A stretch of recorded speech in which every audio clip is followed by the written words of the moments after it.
In the headlines, police arrest prison escapee behind general's murder in Kano. Courts reject push to bar Fubara from spending public funds in rivers. Reps to investigate inferior Dangote fuel allegations orders new test. And on a foreign scene, police troops block Ugandan opposition headquarters ahead of protest. Hello, welcome to News Update on Trust TV. I am Lilian Ogazi.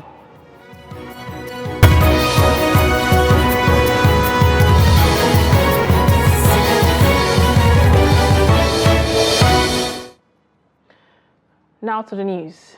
Operatives of the Federal Capital Territory Police Command have arrested one Hashiru Baku, the mastermind behind the murder of late Brigadier General Harold Udokore. Udokore, who was the national chairman, retired members of the Nigerian Armed Forces, was murdered by armed robbers who invaded his residence on June 22, 2024 and took away his gun. The police arrested and paraded Ibrahim Rabiu, Nafiu Jamil, Ali Abdullahi and Mohammed Nuhu in connection with the crime on June 24, 2024. Addressing journalists on Monday while parading arrested suspect, the FCT Commissioner of Police Bennett Igwe said Baku was arrested in Kano State while trying to run away from the country. The police boss added that instead of him to repent, he continued with more audacity. CP Igwe noted that illicit drugs were recovered from the suspect's residence.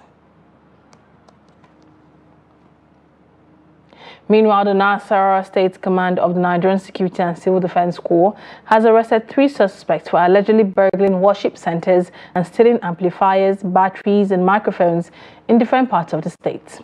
Assistant Public Relations Officer of the command, Mohammed Suraj, made this known while parading the suspects in Lafia. The report.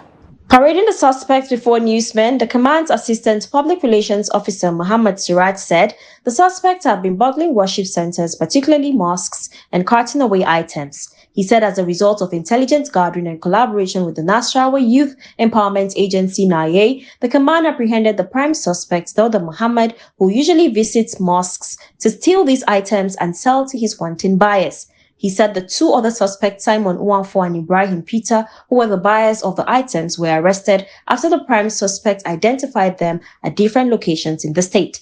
We've succeeded in arresting 3 suspected criminals, who are here to be paraded today.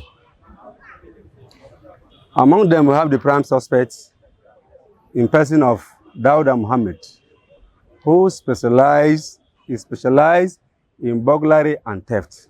He broke into mosques and other worship centers, stealing some of the items there, made away with them. And we also have among them the accomplices who aid him in the crime by buying the stolen items from the mosque. Suraj, who said the suspects will be charged to court after conclusion of investigation, maintained that the command would intensify efforts towards ensuring that the state is free of crime.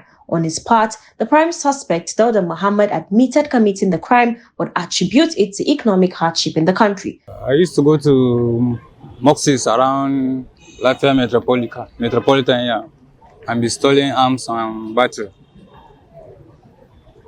What made you to do that?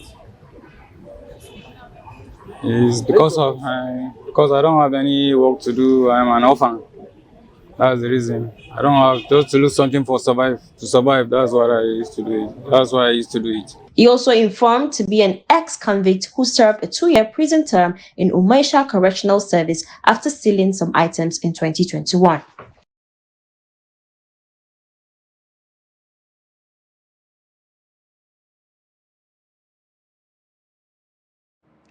Now moving on, a sergeant of the Nigerian Police Force has shot dead his father in Tudu area of Madungnari community behind the Borno State Police Command headquarters in Maiduguri. The officer, identified as Linus Wadzani, was said to have shot his father multiple times. Wadzani is a mobile police personnel with Mopol 6 Maiduguri and serves as a security at the Borno State House of Assembly. While briefing journalists at the Borno State Police Command, the spokesman of the command, Kenneth Dasu, said the deceased was a retired assistant superintendent of police who served at the state command with the mounted unit. Narrating how the incident happened, Dasu said the Sergeant Linus got home at about 4:30 p.m. and had a heated argument with the father. This led to him to fire the father multiple times with an AK-47 rifles, resulting in his instant death. He said on interrogation, Sergeant Linus confessed to being under the influence of alcohol and other hard substances. The Minister of Defense and former governor of Zamfara State, Bello Matawalle, has described baseless the allegations of terrorism leveled against him by a bandit Kingpin Bello Turji. In a video released on social media, Turji, a leader of a group of outlaws operating in northern Nigeria, blamed Matawalle of not handling insecurity effectively when he was governor of Zamfara State. Turji linked the escalation of banditry in Zamfara and other states in the northwestern part of the country to the policies rolled out by the administration of Matawalle when he was governor. Matawalle, in a statement through his media consultants, denied involvement in the terrorist activities, describing the claims as baseless and mere attempts to distract and discredit him. The statement said all arms seized, recovered and received from bandits were submitted at the government house Gusau, and there is a record for it. The Martins Amewule-led River State House of Assembly has frowned at the continued stay in office of the caretaker committee chairman despite a Supreme Court judgment declaring them illegal. The lawmaker wants them arrested.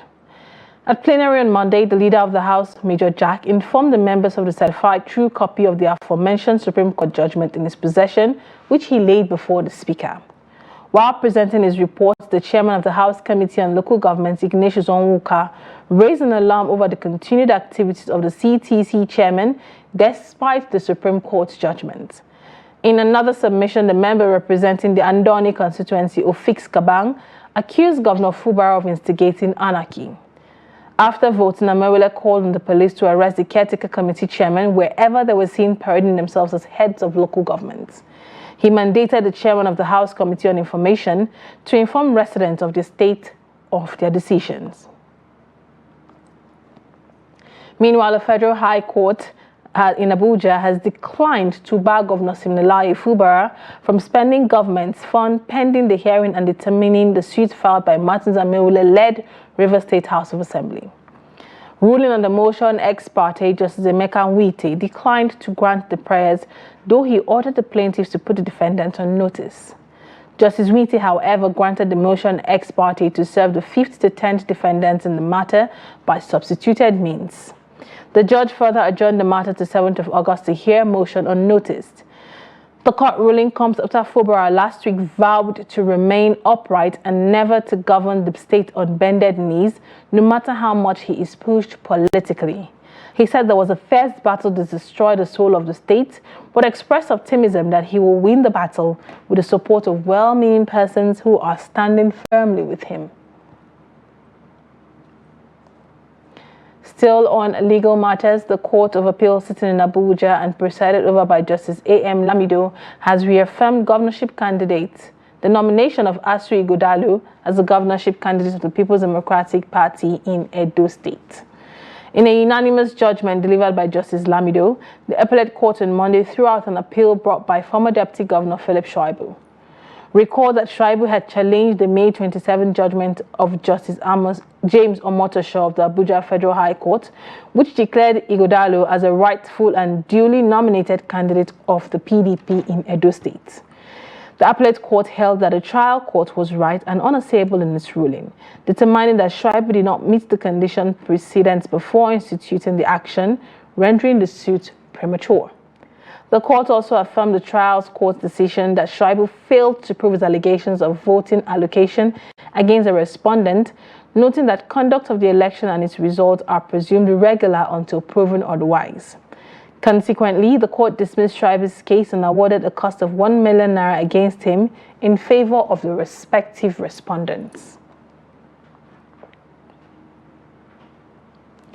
The 2023 Labour Party presidential candidate Peter Obi has called for a quick action to resolve the current economic crisis in the country. The call came as he expressed deep concern over the country's economic trajectory since 2015 in a series of tweets on Monday via X. In the post, he highlighted the contrast between Nigeria's economic performance in the early years of its return to democracy and its current state. He, however, pointed out that this growth was not sustained, with the GDP growth collapsing to 2.79% in 2015 and the economy slipping into recession in 2016. In contrast, he noted that by 2023, Nigeria had fallen to the fourth largest economy in Africa, with a GDP of $375 billion and a per capita of $1,700. The former governor expressed alarm at the current state of affairs, saying poverty is presently pervasive and on the increase, while unemployment is rising, with food inflation hitting over 43%. He called for urgent action to prevent further economic collapse and move it from consumption to production. Stakeholders in the education sector have welcomed the age restriction placed on students before entering tertiary institutions in Nigeria. Habibat Ajayi has more. The federal government, through the Ministry of Education, sets 18 years as the new minimum age of admission into tertiary institutions in the country. Minister of Education, Professor Tahir Mama, says the law establishing the 6334 system of education in Nigeria supports these age limits. The minister, however, accepted 16 years as the admission age for the 2024-2025 academic section. Reacting, educationists says the move by the federal government is a welcome development as it will help to curb bullying and other vices prevalent in schools. The enforcement, I think it's quite easy because all admissions now go through JAMB, the Joint Admission Matriculation Board, and every applicant is expected to submit NIN, and the NIN will definitely show the age of birth and what have you. And it's a document that if you tamper with in the future, the candidate is affected because a Nigerian can only have one NIN number throughout your lifespan. So I think it's something that can be enforced if JAMB is really ready to enforce it. Parents, however, calling for integration of skills acquisition centers as part of the curriculum to prepare students for the ever-competitive job market. What I would recommend is maybe they spend 1 year, 2 years in the madrasa memorizing the Quran, learning Arabic, and if some parents that may not be able to do that, you can also send them out to learn skills. They can learn coding, robotics within those 2 years for them to mature enough before going to the university. They can also learn even art skills. They can learn how to bake. They can learn other art skills that even when they get into the university, they can use it. Apart from studying, can also be another avenue for revenue generation for the undergraduates going into the school. So I think it's not a bad policy, it's a good policy, and I'm hoping parents will understand the idea behind it. This move by the federal government is geared towards aligning the education sector with global best practices. Habibat Ajayi, Trust TV News, Abuja. The governor of Borno State, Babangana Zulum, has said his administration will tackle the disturbing rise of acute malnutrition among children in the state. He stated this through the Commissioner for Budget and Planning during the signing of Memorandum of Understanding with UNICEF in Maiduguri. Trust TV's Beatrice Kiritsi has more. More than 500,000 children are reportedly suffering from acute malnutrition in the Northeast region in 2023. However, between January and March this year, the trend is around 40% higher than last year. The disturbing rise is the reason the state government is signing a memorandum of understanding worth $100,000. The funds will be used to address the problem of malnutrition among children and lactating women in Borno State. We are witnessing the signing in for Borno State government to contribute in targeting the reduction of child wasting in the Sustainable Development Goal. As you may also be aware, the 25-year development plan is in line with the SDG. So anything we are doing that targets SDG's goal, we are also implementing that processes in the state.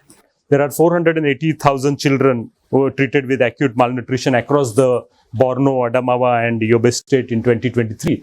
and subsequently there is a increase in the number of these children. Something tells us that there is an intervention which is needed, there is something that needs to be done, and I think it has come at a very opportune time. With the agreement signed now, it is hoped that with the implementation of the project, thousands of malnourished children will no longer be vulnerable to diseases. Bitrus Kuruti, Trust TV News, Maiduguri. This is news updates coming to you from Trust TV. Coming up after the break, we'll be taking a look at how application of technology is positively impacting financial inclusion in the country. This and more when we return. Do stay.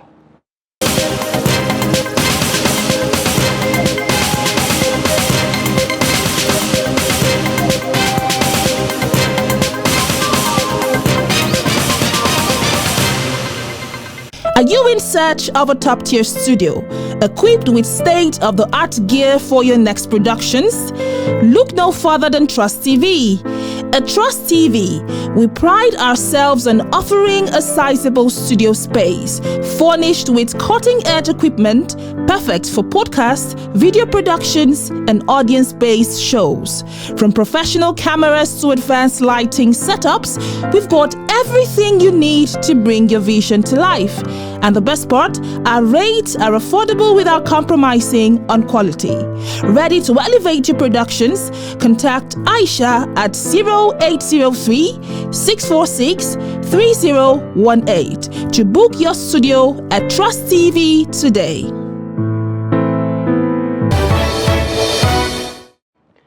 You are welcome back. If you're just joining us, this is news updates coming to you from Trust TV. Let's take a look at our headline stories again. Police arrest prison escapee behind general's murder in Kano.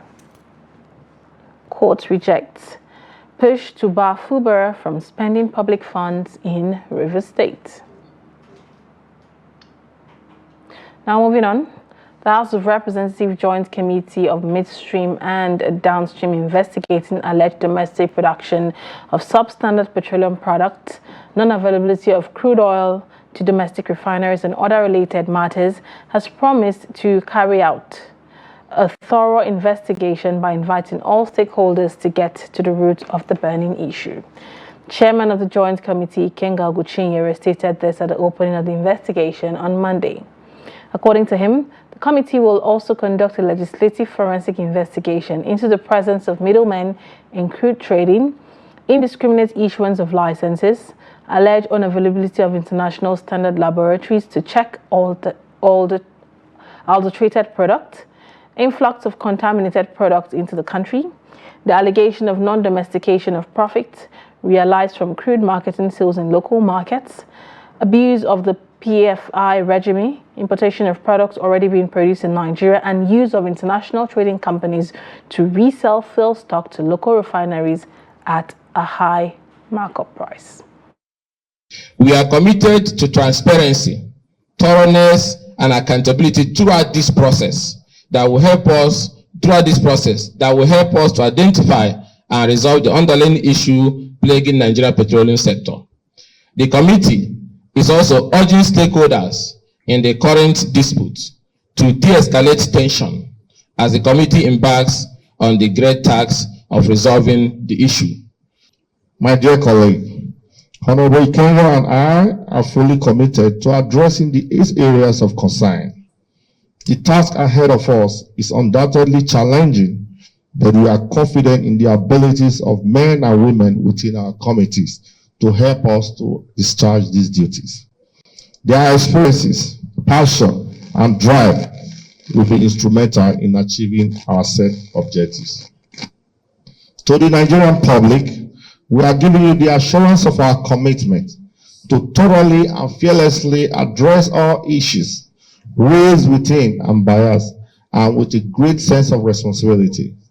I implore the rule of engagement team ensure that the pricing model from the oil producers does not hinder the domestic refineries. I also implore the Joint Petroleum Committee of Midstream and Downstream sectors to work together towards a convergence between the domestic crude oil supply obligation and the nation's energy security as it works with the sector regulators to re-engineer their respective regulatory processes to address the challenges.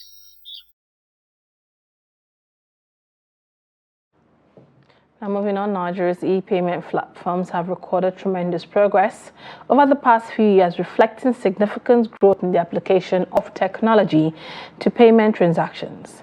According to economists and income management experts, in 2023, the value of electronic payments on the Nigerian interbank settlement platform reached approximately 60 trillion naira, and other e-payment platforms were nearing a total transaction value of 1 trillion naira. The report. The introduction of payment platforms like OPay, MoneyPoint, and PalmPay has brought a lot of diversity and innovative business opportunity to the market. These platforms have significantly improved financial inclusion in the urban and rural areas of the country, as people can easily open accounts and trade with one another.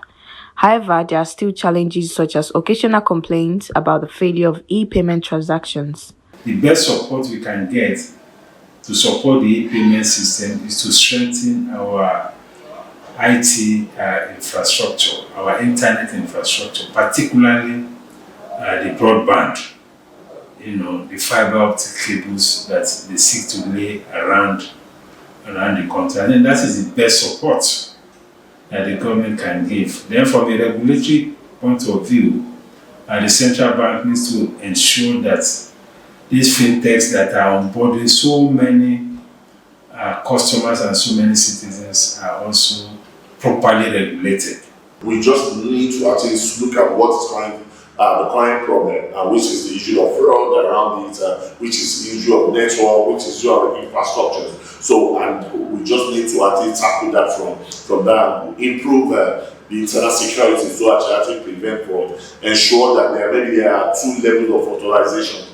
So before a transaction can actually be consummated. So it simply means that after you have tried to do a transaction, a token will be sent to the phone of the non-person, or maybe a token will be sent to your email for second confirmation to actually prevent fraud. Residents of Lagos said electronic transactions significantly improved the flow of business transactions in the state. E-payment is helpful and it reduces the queuing at the bank.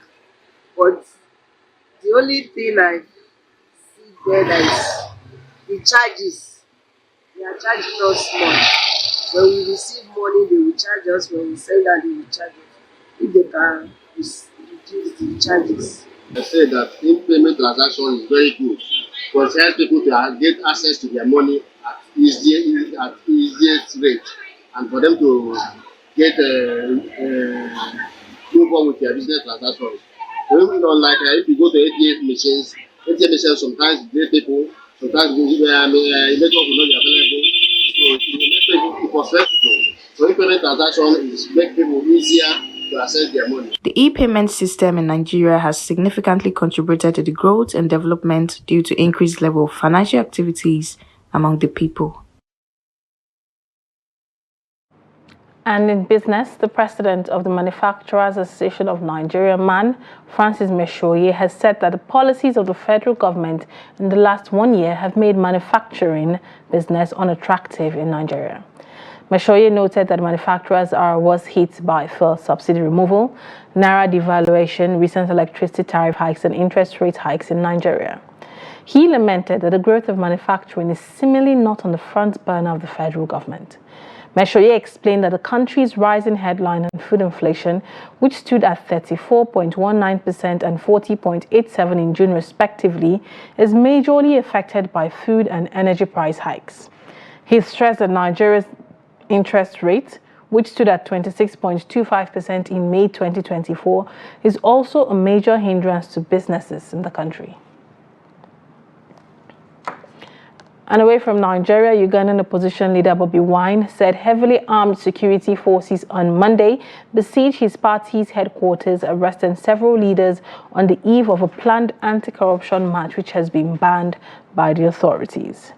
The action comes 2 days after President Yoweri Museveni, who has ruled the country with an iron fist for nearly 4 decades, warned that Ugandans planning to take to the streets on Tuesday were playing with fire.